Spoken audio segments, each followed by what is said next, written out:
barakatuh. Akí Ọlọ́run, akí ànábì, akí gbogbo àwọn àfáàfá àti mùsùlùmí, akí gbogbo akú ọdún àwẹ̀ Ramadan yìí. Ẹ̀mí wa tó bẹ̀rẹ̀ rẹ̀ náà ní ọjọ́ orí rẹ̀ láyọ̀ àtàlàfíà. Ọlá gbígbàdúrà tó wà ń bẹ, Ọlọ́run ṣe ní ìbádà fún ẹnì kọ̀ọ̀kan wa. Ọlá la hawla wala quwwata illa billahi al-aliyyil azim. Àmín. Gbogbo ẹ̀yin mùsùlùmí jákèjádò lẹ́yìn odi, mo fẹ́ kí ẹ bá mi gbọ́ ọ̀rọ̀ yìí. Èmi tí mò ń sọ ọ̀rọ̀ yìí ni Àfáà Síkírùláhì Mahamud Ayilara tó jẹ́ ẹ̀gbọ́n fún ìmáàmù àgbà ilẹ̀ Ògbómọ̀ṣọ́ tí gbogbo ayé sì mọ̀. Tẹ́rí gbogbo kàtàkàtà tí wọ́n ń sọ káàkiri yẹn fún kálukú gbé ẹnu rẹ̀ lọ́wọ́. Ó lè ti ìlú kan wá kọ́ wá máa dà wá láàmú l'Ógbómọ̀ṣọ́ nígbà tí ẹ̀yin náà lè dá wàhálà sí wa láàrin tí gbogbo ẹ̀yàn rú gùdùgùdùgùdù.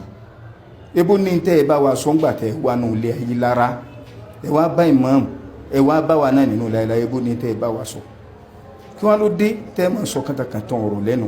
Ẹ bẹ̀rù Ọlọ́run fa, ibẹ̀ ní ẹ kéwú ibà fà lẹ́ pera yín. Ẹ bẹ̀rù Ọlọ́run kó wá yé gbogbo yín, kó dá yín lójú.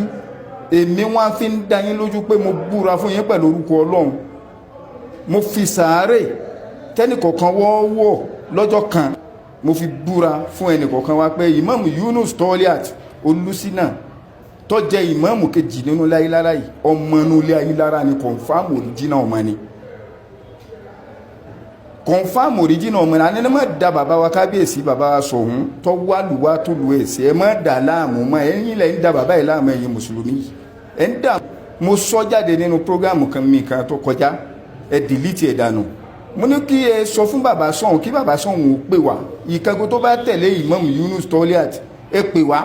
Ìkángun tó bá gbà ní ìkángun bí ẹ pè wá. Àwọn tí ìbá sọmọ inú Ayilara kí wọ́n bá ti wọn lọ. Àwọn tí ìbá sọmọ inú Ayilara ẹ lé wọn kúrò láàfin. Àwa tá a bá jọ ọmọ inú Ayilara ni ká jókòó kájọ ṣe mítìn kí àwọn aṣọ tí ń jẹ́ òdodo ọ̀rọ̀ fún bàbá wa kábíyèsí Orúmọgẹ́gẹ́, kí bàbá ó mọ ọ̀tún yàtọ̀ sósì kán mọ̀sí yàtọ̀ sọ́tún. Ẹ̀dọ̀nà náà rú ẹ̀ ń dá bàbá yìí láàmú ni. Ẹ̀yin mùsùlùmí yẹ sì bẹ̀rù Ọlọ́run pẹ̀lú ìjẹkújẹ tẹ́ ìjẹ káàkiri. Ẹ wá ń ba ìmáàmù wa jẹ́. Nígbà tí àwọn bàbá wa jẹ ìmáàmù lọ́jọ́ kìíní àná, bàbá wa Mahmudu àgbà nínú ilé Ayilara, ṣe bí bẹ́ẹ̀ ṣe dìtẹ́ wọn náà nì tí bàbá ò fi rí ìmáàmù yẹn lò bó ṣe yẹ kí wọ́n lò. Ọlọ́run wá gbé ẹni tí ó gbé ògo inú ilé Ayilara, ògo ìlú Ògbómọ̀ṣọ́, ògo Nàìjíríà, ògo mùsùlùmí tí ó gbé jáde láti inú ilé Ayilara wá yọ jáde.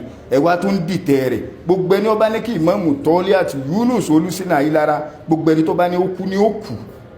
Gbogbo ẹni tó bá ní ó kú òun ní ó kú lágbára Ọlọ́run lọ́la bí Ọlọ́run ṣe jí Ọlọ́run.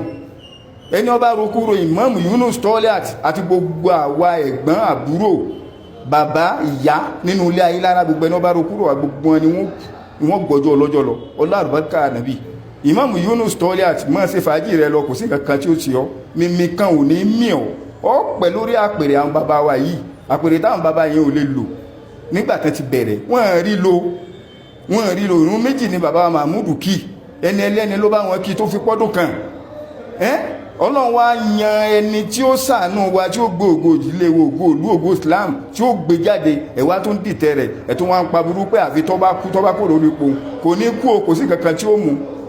Ejò kéjò tó bá gbọ́pọ̀ lọ́mí o, ọjọ́ yẹn gangan ní agbọ́jọ́ ikú. Ẹni ròkú mo Ìmáàmù Toliat ìgbé ẹ̀kún aṣọ nílé wọn. Ìsákúsà lẹ́lẹ́rán sáran, ìgbékúgbé lẹ́lẹ́jàngàjà. Ẹni ròkúrò ẹ̀ bá ìmáàmù Yunus Toliat àríwò ẹ̀kún aṣọ nílé wọn. Adélé ayé là bá sánmọ̀ níbẹ̀, ó di dájú ayé la ó fi sí. Adélé ayé là bá lẹ̀ níbẹ̀, ó di dandan ó fi sáyé lọ. Ẹni ròkúrò ẹ̀ Ìmáàmù Toliat Olúsínà Ayilara àríwò ẹ̀kún aṣọ nílé wọn. Ikú kan ò ní pa ọ́, àrùn kan ò sì ní gbé ọ̀dẹ̀. Má ṣe fàájì rẹ lọ, inshallah bi kúrátìlá. Ọlọ́run bẹ̀lẹ́yìn rẹ̀. Warafa náà man kana aliyya, warafa náà man kana aliyya, warafa náà man kana aliyya. Ọwọ́ ma ga sí ni ò ní wálẹ̀. Assalamu alaikum wa rahmatullah.